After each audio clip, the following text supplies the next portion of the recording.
Community is a topic everyone can relate to. Whether it's in a positive or negative way, everyone has some type of experience in relation to what a community is or what it means to them. We find ourselves surrounded by people every day. But out of all those people, who are you close with? Who is there with you through the good times and the bad? Who sticks around when things get hard? Who is a part of your community? We can surround ourselves with countless friends and think we have it good, but do we? It is only through our hardships that we find our true community, the people that really care about us and will be with us for the good and the bad. In the book, A Thousand Splendid Suns, we see both Layla and Miriam experience extreme loss. In their darkest times, they were able to find each other and reach out to one another. These two women saw and felt horrible things, but in those moments where they just wanted to slip away, they turned to each other and supported each other. They bonded and worked together, and that made them stronger. They had found their community within their friendship and knew they weren't going to give up on each other. Through these trials, they had no one else that cared for them, just each other, but that was enough. That was their community. Everyone experiences some type of tragedy or hardship in their life. We often think we have to go through it alone, but that shouldn't be the case. They say what doesn't kill you makes you stronger, but the people around you have a lot to do with that. If you have people around you that love you and care about you, they should be there to help you. I went around asking a few people what they thought about this topic and some experiences they had. Emma, how has a trial in your life brought you closer to your community? So when I broke my arm in the 7th grade, a lot of people in my life came together and they helped me write in school, and they brought me flowers and cookies and made me feel a lot better, even though I was really sad because I couldn't do anything. Emma went through a tough trial in her life, but through this trial, she was able to see who was really there for her and cared about her. We see another example of finding your true community in the book, Extremely Loud and Incredibly Close. Oscar had just lost his dad in a horrible terrorist attack, and he found himself lost, trying to find a way to overcome his father's death. As he searches for answers about his father, he makes many friends along the way who are willing to hear his story and lead him in the right direction.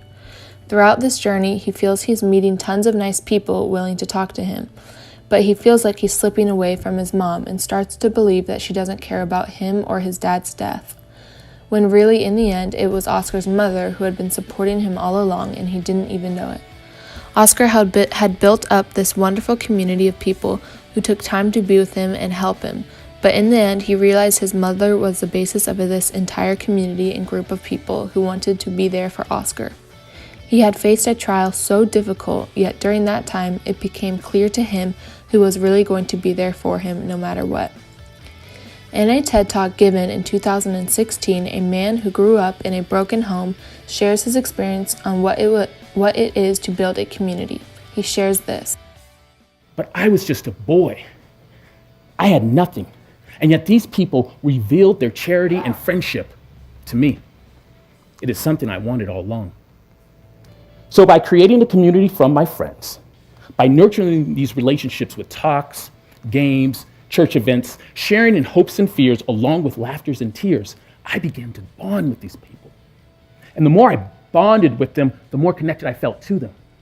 It was a call from a friend from their home. It was a knock on the door at their home, even a ride home from school. It was those thousands of touches of those seamlessly simple interactions that created oneness. I found that my life was probably bad compared to most, but I also found out that some people had it harder than me. Because of my own vulnerability due to abandonment, people were open to share their own faults and failures. The people in this community told me of their struggles with their families and how they were raised. I had friends that were valedictorians and friends that dropped out of high school. I had friends that were star athletes and friends that were not. I had friends that, due to their family's wealth, were able to travel around the world, and I had friends whose families were living paycheck to paycheck. But no matter where they were from, I cheered for them.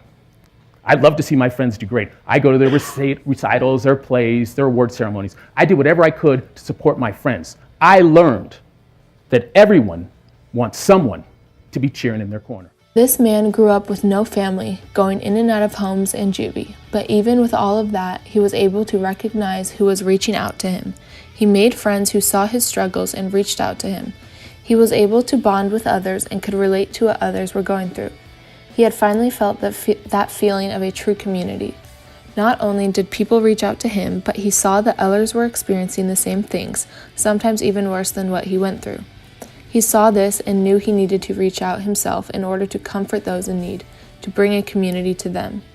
Through some of his darkest times, he found the people that were going to be there for him, and he recognized that reaching out to others is what makes a community as well. Only through hardships can we find our true community. This is something you cannot deny. In your worst times, you will find the people that will be there for you and that truly love you. Those simple actions of reaching out and bonding with one another are what make a true community strong.